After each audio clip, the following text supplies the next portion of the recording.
खास मेहमान है।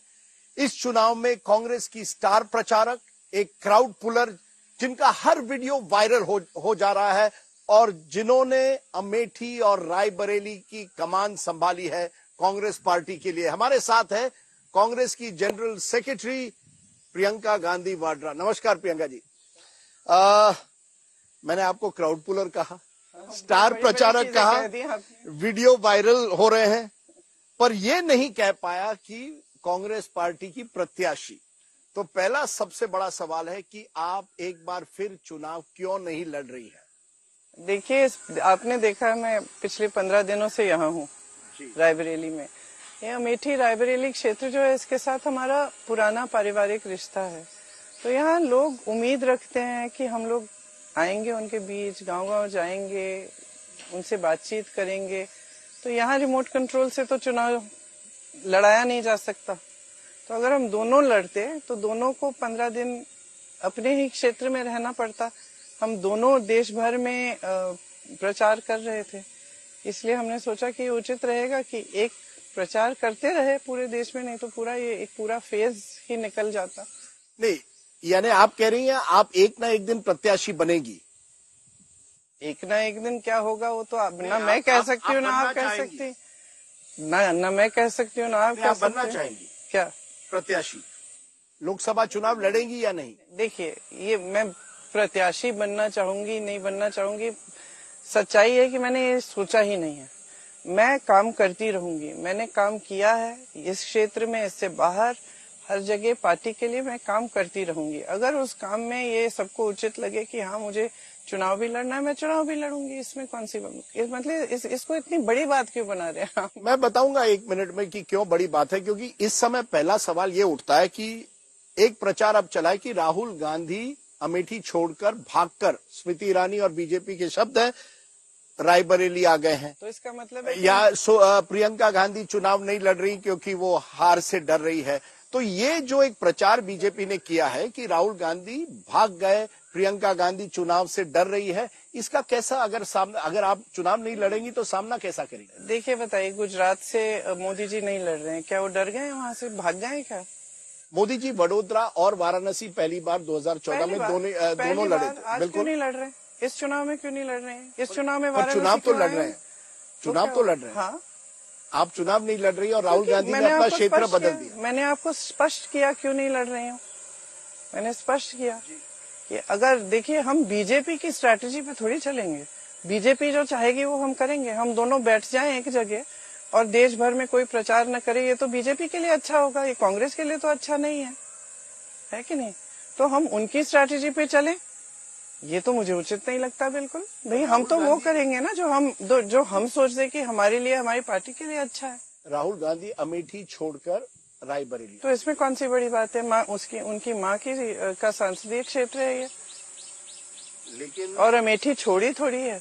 अमेठी में किशोरीलाल शर्मा जी चुनाव लड़ रहे हैं, मजबूत प्रत्याशी हैं, जीतेंगे चुनाव। 40 सालों के लिए उन्होंने अमेठी की सेवा की है, गांव-गांव जानते हैं, मेरे साथ कंधा से कंधा लगा के काम किया है। तो छोड़ा थोड़ी है अमेठी को। अमेठी और रायबरेली को हम कभी छोड़ ही नहीं सकते।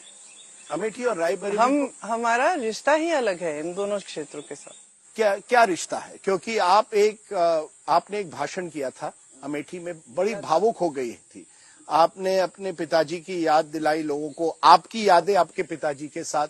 ये जो भावुक रिश्ता है, क्या ये भावुक रिश्ते पर आप अमेठी और रायबरेली की राजनीति कर रही हैं? क्योंकि ये आपकी धारणा है, ये मीडिया और बीजेपी यही प्रचार करना चाहती है कि इस रिश्ते में सिर्फ भावनाएं हैं और सिर्फ एक क्या कहते हैं, जज्बातों का रिश्ता है। ये एक बहुत ही गहरा जज्बाती रिश्ता है, इसको मैं बिल्कुल नहीं नकारती। इसको हम पूरे परिवार, सारे परिवार के सदस्य इसको स्वीकारते हैं। हम सब जानते हैं, अमेठी की जनता भी जानती है। लेकिन हमने एक भी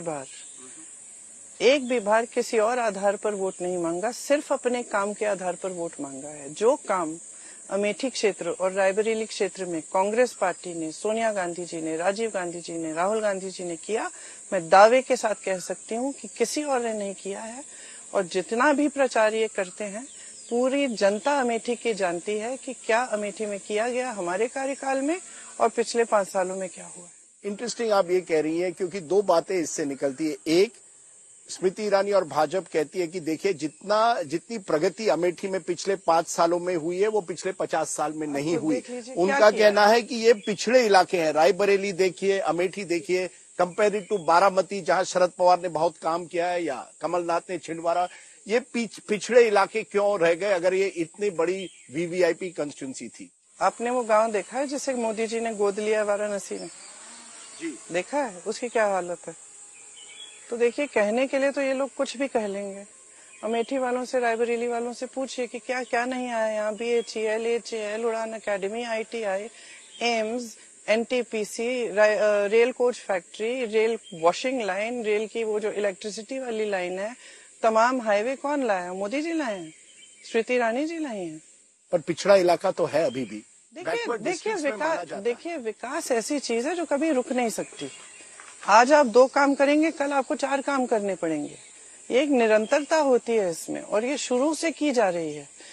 ये सारे काम, विकास के कार्य जो हैं, ये बहुत समय से किए जा रहे हैं और लगातार ये चलते रहते हैं। अब कभी सरकार होती है, कभी नहीं होती है। राहुल जी ने फूड पार्क शुरू करने की बात की, अमेठी में कितना विकास हो जाता है, उससे इन्होंने रोक दिया है। हमने जब एम्स खोलने की बात की तो बहुत बवाल उठा। जैसे इनकी सरकार आई, इन्होंने उसको एकदम छोटे पैमाने पे रखा, फिर बहुत मुश्किल से लड़ के उसको पूरे ठीक तरह से उसका निर्माण किया जी। लेकिन ये इतनी सारी चीजें जो हम लाए, इनको आप नकार तो नहीं सकते ना। इतनी बड़ी रेल कोच फैक्ट्री है, हजारों रोजगार मिले उससे, उसकी पूरी अर्थव्यवस्था, पूरे इलाके की अर्थव्यवस्था आगे बढ़ी। अगर आप पहले देखते तो आपको पहले के मुकाबले में देखना है ना कि कितना विकास हुआ। नहीं तो फिर राहुल गांधी हारते क्यों है 2019 का चुनाव? अगर ये सब चीजें की गई है तो स्मृति ईरानी के सामने 55,000 वोटों से क्यों हारते? और ये कहा जाता है कि जैसे हार गए उन्होंने अमेठी छोड़कर वो वायनाड चले गए, और अब अमेठी से जो लगाव जिसके बारे में आप कहते हैं वो टूट गया है। आप आधे घंटे के लिए मुझे वही 3 सवाल करते रहेंगे, उसका मैं जवाब दे चुकी हूँ जी। और सुनिए, आपने कहा कि राहुल जी हारे उनसे, ठीक है, हारे उनसे, लेकिन मैं समझती हूँ कि पिछले 5 सालों में पूरी अमेठी की जनता ने देख लिया है कि उनका मकसद यही था। वो वहां आई सिर्फ एक मकसद से, राहुल जी से लड़ना है, राहुल जी को हराना है। हमारा ये मकसद नहीं है। हमारा मकसद शुरू से सेवा का मकसद रहा है। और आप कुछ भी कहें, आप किसी भी नजर से इसको देखें, वहां पे पिछले चुनाव में इतने झूठ फैलाए गए और आपकी जो मीडिया ने इतना समर्थन दिया उनको इन झूठों को फैलाने में। हमने एक परियोजना शुरू की थी, मुझे याद है, एक आग लगती थी उस समय गर्मियों में गांव में, बहुत आसानी से, क्योंकि छप्पर के बड़े छत होते थे। एक बार मैं गई एक गांव में, मैंने देखा कि सारा जल गया था, महिलाएं बहुत ही प्रताड़ित थी। उसके बाद दिल्ली आई, दिल्ली में एक समारोह था, वो मोहम्मद यूनुस जी जो बांग्लादेश के थे, उन्होंने सेल्फ हेल्प ग्रुप्स बनाए थे, तो मैंने सोचा क्यों ना यहाँ शुरू करने की कोशिश करें। यहाँ हमने शुरू किए छोटे पैमाने पे पहले, फिर एक बहुत बड़ी मूवमेंट बन गई परियोजना, राजीव गांधी महिला विकास परियोजना। राहुल जी ने उसको खूब उठाया और बहुत बड़ी मूवमेंट बन गई। अब आप पूरा प्रचार ये किया गया कि हमने जमीन हड़पने के लिए ये परियोजना की।